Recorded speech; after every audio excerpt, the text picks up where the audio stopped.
Elliot Williams wasn't the kind of person to believe in superstitions, ghosts, or the unexplained.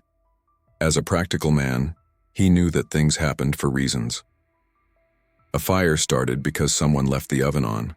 A car crashed because of wet roads. It was all very simple, and Elliot liked it that way. He had recently moved into the old Martin Tower in the heart of town.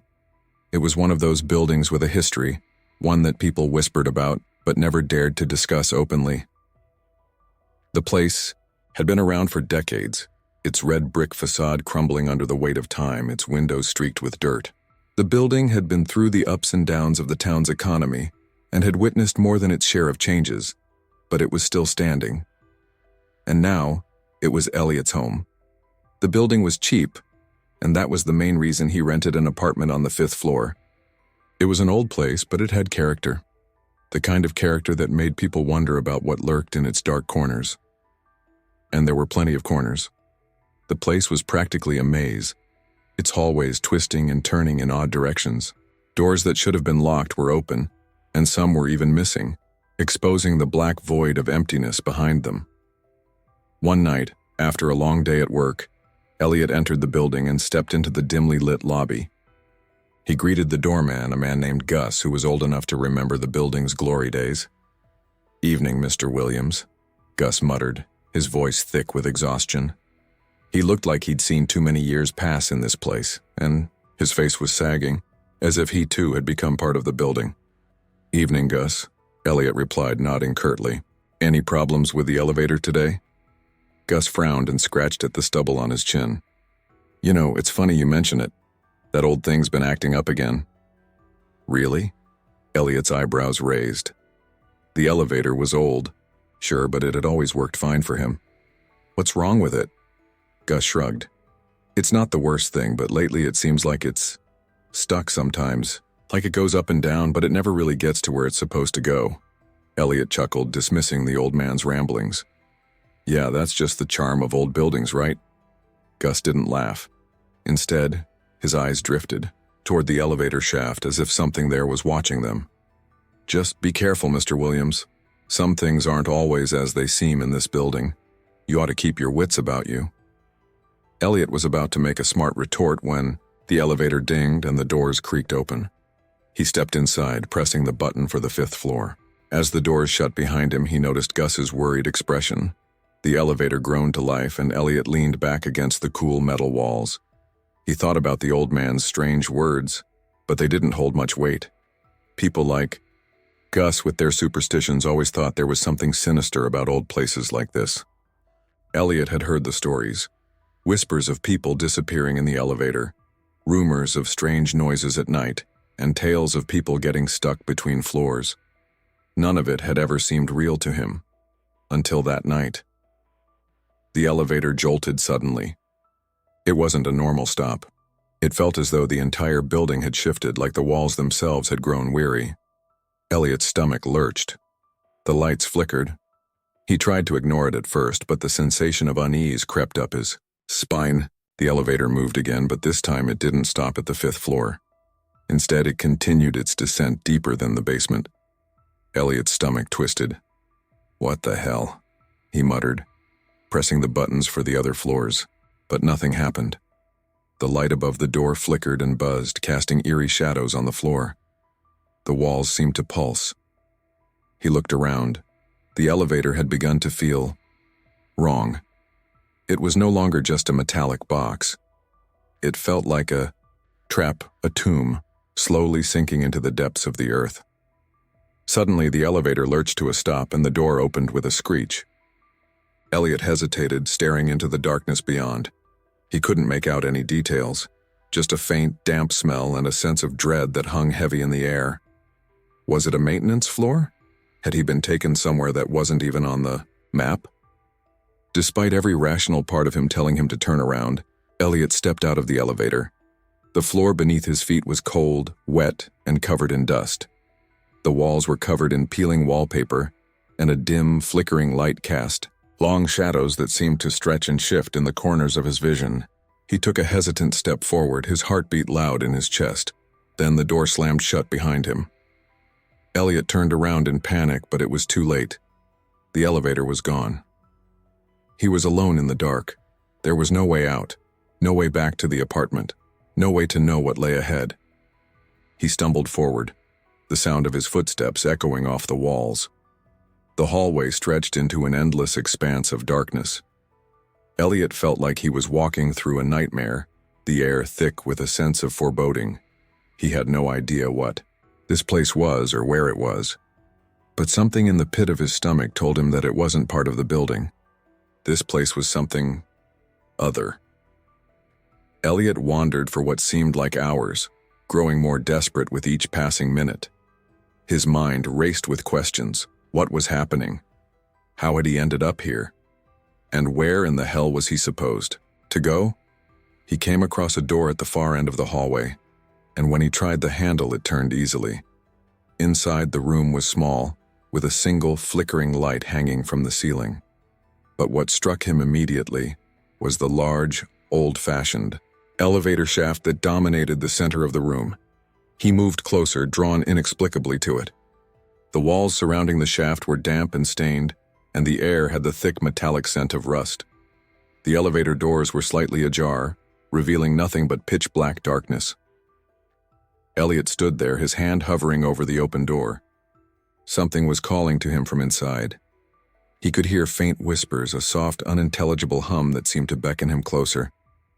But there was something wrong. A deep, gnawing fear lodged itself in his chest. He turned to leave, but the door slammed shut behind him with a deafening bang.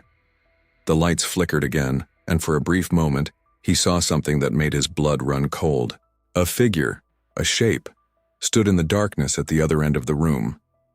It was human, but it wasn't quite right. Its face was too pale, its limbs too long, twisted in impossible angles. And its eyes, those eyes, were the color of rotting flesh. The thing moved toward him with a slow, deliberate gait, its footsteps creaking on the wooden floor like nails on a chalkboard. No, Elliot whispered to himself. This can't be happening. But it was, and there was nowhere to run. The thing was almost upon him when the elevator doors slammed open, revealing a shaft of light from the other side. Elliot didn't think twice. He ran, scrambling into the elevator, his breath coming in short gasps. The doors slammed shut behind him, but the thing, whatever it was not far behind. The elevator lurched upward, and Elliot's body slammed against the cold metal walls. The lights flickered, and then for a brief moment everything went still. The elevator dinged softly, and when the doors opened, Elliot's apartment was waiting for him on the other side. He stepped out into the hallway, trembling. The elevator had taken him back. But when he looked around, he realized something was horribly wrong. The walls of the hallway were covered in strange, twisted symbols. The floors were cracked and uneven, and a strange, oppressive feeling hung in the air. A voice echoed through the hallway. "You'll never leave," it whispered, the same voice, from the elevator. And that's when Elliot realized.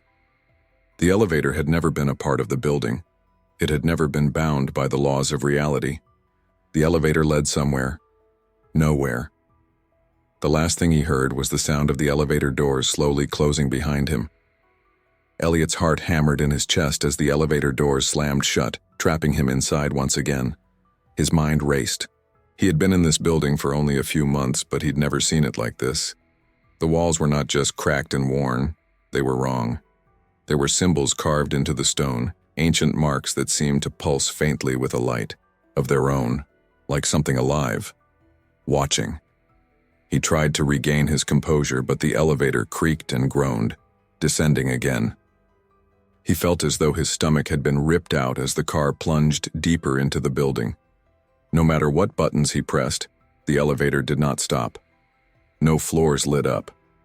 It was as though the elevator was not bound by the building's structure, but by something far darker. The elevator didn't just move through space, it moved through time, through dimensions. The doors opened to a place that defied every rule Elliot knew.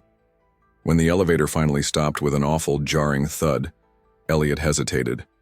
He could feel the oppressive air pushing against him, thick with something ancient and dark. He didn't want to look out of the doors, but something compelled him. Some force more powerful than his fear dared him to look. The doors creaked open. What he saw was no longer the decrepit hallways of the Martin Tower.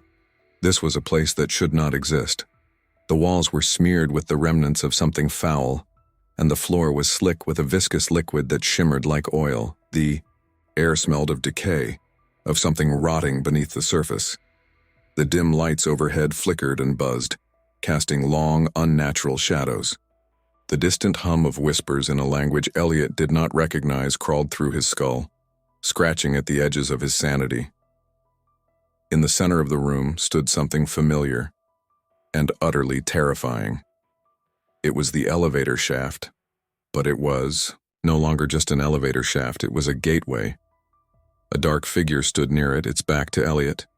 It was tall, impossibly tall, and dressed in what appeared to be a long, tattered coat, but the coat was stained with dark, inhuman shapes, like blood. The figure turned slowly, its face hidden beneath a shadowy hood. Elliot's breath hitched as the figure raised its arm and pointed toward the open shaft. A voice, raspy and filled with malice, rasped out from the darkness. "This is the point of no return." Elliot stumbled backward, horrified, but he could not take his eyes off the figure. It began to move closer, and with each step, the temperature of the room dropped. Elliot could see his own breath in the icy air, but it was the figure's eyes that paralyzed him. Hollow pits of blackness stared at him, drawing him in like a predator eyeing its prey. "Do you think you can leave?" The voice was colder than death itself. "You think you can escape? The elevator is the building. The building is the elevator, and now you are part of it." Elliot's pulse thundered in his ears as the figure took another step forward. It was closer now, so close that he could feel the cold radiating from it, freezing the marrow in his bones. "No. No," Elliot gasped, shaking his head. "I just want to go home. Please, I just want to leave. This isn't real. It's all a nightmare." The figure's smile was a grotesque twist of darkness, revealing nothing but emptiness beneath the hood. "The nightmare is only beginning, Elliot. You've already made your choice." You stepped inside. It raised a bony hand and pointed at the elevator. "There is no going back. Once you descend, you are forever bound." Elliot's mind reeled. His legs were numb, his body frozen by terror. There was no escape. But he wasn't, just trapped in a building. He was trapped in time, a time that bent and broke around him, taking him down endless corridors and into twisted dimensions. A nightmare made manifest. Suddenly, the air thickened. A sound, like grinding metal, echoed from the depths of the shaft. A new elevator car appeared from the darkness, its doors sliding open with a low, haunting screech. Elliot didn't know whether to step forward or run, but the fear of being consumed by the darkness overcame him. His foot stepped into the elevator, and immediately the doors slammed shut, trapping him inside once more. The elevator began to descend again, this time far deeper than before. Elliot felt the pressure of the air pressing against his chest as though the weight of 1,000 years of suffering was bearing down on him. His thoughts were a jumbled mess, fragments of his past, fleeting images of loved ones, people he had lost. He tried to cling to them, but they slipped through his fingers like smoke. The lights flickered. The whispering started again, louder this time. Elliot pressed his hands to his ears, but the voices were inside his mind, invading his thoughts. He began to see things in the reflection of the elevator's walls, distorted figures, twisted faces contorted in agony. They clawed at the glass, their mouths open in silent screams. One of them, a man dressed in a tattered suit, pressed his face against the wall. His eyes were wide, filled with terror. Elliot recoiled, but the reflection didn't stop. The man in the suit mouthed something, but Elliot couldn't hear it over the deafening hum of the elevator's descent. "Get out." The man's lips formed.